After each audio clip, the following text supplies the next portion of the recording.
这是韩国顶级间谍黑金星第一次进入平壤，而他此行的任务是去面见朝鲜最高领导人金将军。为了防止局势不受控制，他提前将毒药装进钢笔中，随时做好了以死殉国的准备。在朝鲜保卫部正科长的亲自迎接下，老朴随车队抵达平壤32号招待所。刚进入下榻的酒店，护士便以体检为由抽取了老朴的血液。正科长说这是面见金将军的常规操作。老朴虽然有些紧张，但也并没有多想。然而他还是低估了朝鲜保卫部的护卫等级，刚一起身，他顿时感到头晕目眩。接着一头栽在了地上。原来抽血体检只是表象，郑科长真正的目的是利用吐真剂对老朴进行忠诚度审问。等老朴再次醒来时，他已经全然忘记刚才发生了什么。郑科长像押送犯人一样将他带到一艘船上，接着给他放了一段录音。老朴这才意识到自己在昏睡中遭到对方逼供，他迅速把钢笔攥在手中，随时做好必死的决心。然而当听到后面的录音时，原来一切只是虚惊一场，像往常训练一样，老朴在昏迷中依然保持了一个商人的身份。之后他被带到一座海岛上，李处长早已在此等候多时，两人随后一同走进岛上的宫殿，这里是金将军的私人疗养院。会面之前，李处长告诫老朴，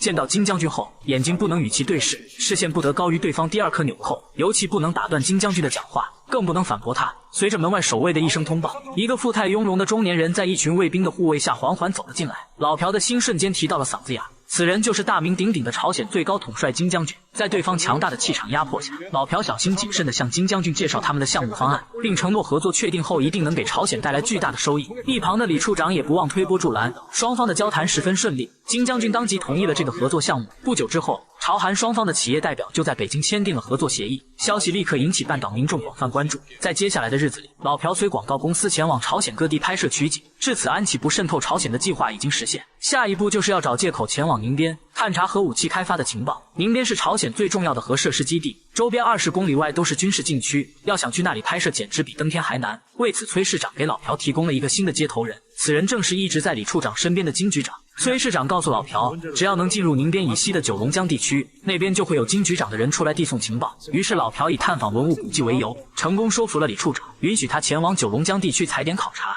下车后，李处长送给老朴一个徽章，他说只有为朝鲜做出巨大贡献的人才有资格佩戴它。随后他让金局长陪同老朴在附近勘察。在这里，老朴见到了朝鲜底层民众凄惨的生活，与富丽堂皇的岛上宫殿相比，这里简直犹如人间炼狱一般。眼看周围没人跟踪，负责接头的金局长向老朴坦白了身份，可没想到老朴却急忙岔开话题，因为他预感到胸前这个徽章绝对没有那么简单。果然，老谋深算的李处长一直在车里监听，之后金局长就再也没有出现在老朴的视野中。李处长似乎已经猜到了老朴的身份，但他并没有拆穿对方，因为他从内心希望通过朝韩合作让人民过上幸福的生活。与此同时，韩国即将迎来新一届总统选举，亲朝派候选人金大中的支持率与日俱增。安启部老大找到崔市长，他说一旦金大中当选，那么安启部必然会遭到裁撤，到时候所有安启部人员都有可能面临清算的风险，所以当务之急必须尽快与北方取得联系，要不惜一切代价阻止金大中上台。崔市长立刻找到老朴，命令他将一封执政党的信交给李处长，为韩朝两方高层会面牵线搭桥。但此行为无疑会暴露老朴的间谍身份，那之前所做的一切努力也将付诸东流。然而崔市长根本不听老朴的反对意见，言辞警告他必须执行这次任务。老朴终于意识到自己已经沦为政治博弈之间的一颗棋子，于是他下定决心要弄清真相。按照崔市长的要求，他把信交给了李处长，成功促成双方在北京的秘密会面。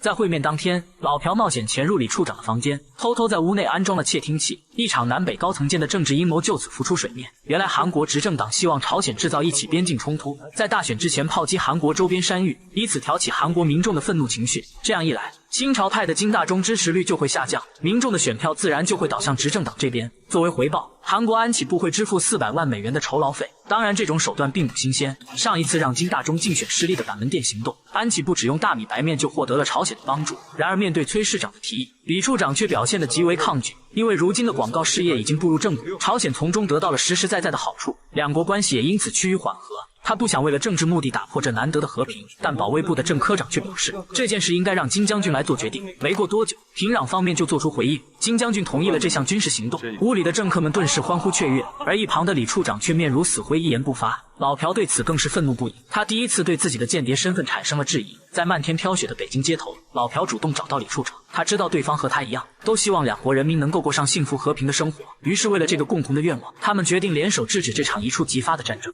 저하고 마지막으로 몸 한번 해보실랍니까?